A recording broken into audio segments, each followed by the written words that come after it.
కాపు ఉద్యమ నాయకుడు వైసీపీ నేత ముద్రగడ పద్మనాభం అంత్యక్రియలు నేడు కిర్లంపూడిలో నిర్వహించనున్నారు. కిడ్నీ క్యాన్సర్ వ్యాధులతో బాధపడుతూ కొన్ని రోజులుగా హైదరాబాద్ ఆసుపత్రిలో చికిత్స పొందుతున్న ఆయన ఆరోగ్యం మరింత విషమించి నిన్న సాయంత్రం 6 గంటలకు తుది శ్వాస విడిచారు. ఆయన మృతదేహాన్ని రాత్రి ప్రత్యేక అంబులెన్స్లో కిర్లంపూడికి తరలించారు.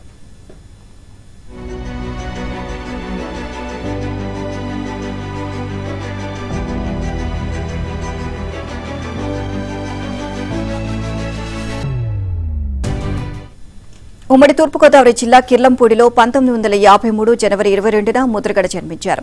ఈయన తండ్రి వీర రాఘవరావు 1962-67లో ప్రతిపాడు ఎమ్మెల్యేగా పనిచేశారు.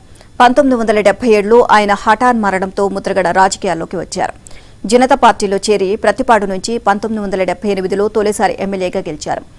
1982లో తెలుగుదేశం పార్టీలో చేరి అక్కడే 1983-85లో ఆ పార్టీ తరపున గెలిచారు.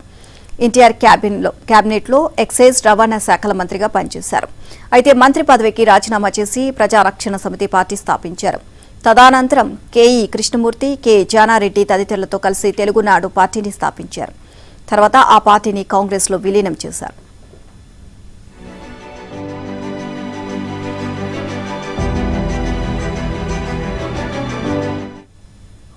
1989లో ప్రతిపాడు నుంచి 4గోసారి అసెంబ్లీకి ఎన్నికయ్యారు. మరి చెన్నారెడ్డి మంత్రివర్గంలో ఆయనకు చోటు దక్కింది.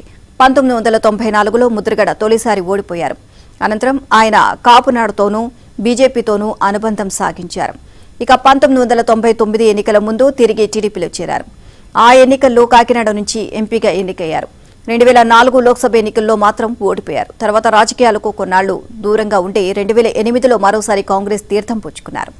2009 వరకే ఆ పార్టీలో ఉన్నారు. అనంతరం క్రియాశీల రాజకీయాలకు దూరంగా ఉండిపోయిన ముద్రగడ 2024 అసెంబ్లీ ఎన్నికలకు కొన్ని నెలల ముందు వైసీపీలో చేరారు.